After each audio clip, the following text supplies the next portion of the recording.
to understand how well we're making progress towards those things that we care about. Indicators are also important to show us when we are not making progress and in fact things are not getting better at all. And so, that's one of the more simple ways that indicators can function. One other way that indicators can function is that, they can also serve to guide a community or a city in terms of what citizens consider to be the most important things that they care about. And so that would come into, they would form as measures for goals and values and visions that citizens might have.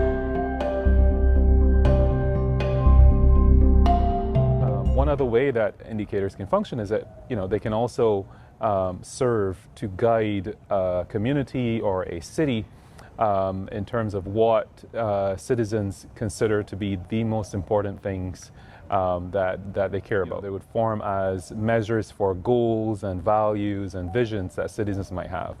So that's two kind of different functions that indicators can serve.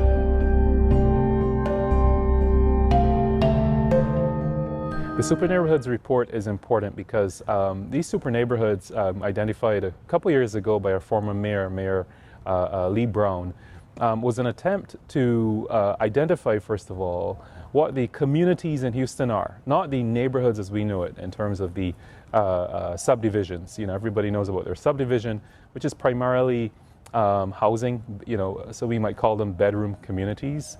But Mayor Brown wanted to identify communities which are involved with more than just the bedroom communities, but might also encapsulate your supermarket around the corner, or your service station, or your parks that might exist outside of the subdivisions of your neighborhoods. To be able to then, at that level of the community, create plans and, again, visions and goals that might be useful to increase quality of life and livability in those same communities.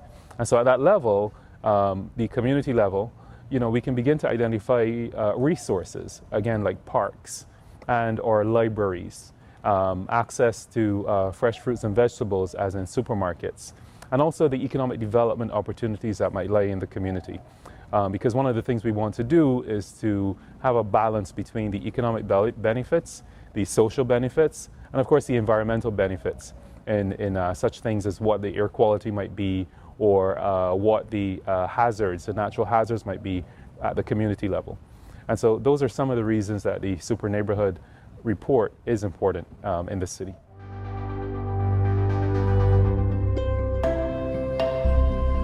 At this time, we're finalizing the Super Neighborhood report for the city of Houston, where we compare 88 communities across our large city, the fourth largest city in the country. And that report is expected to be released next month in March of 2014. Subsequently, we'll begin to work on an economic development report for the city, where we will focus on one area of that city to look at local economic development opportunities and goals of the city.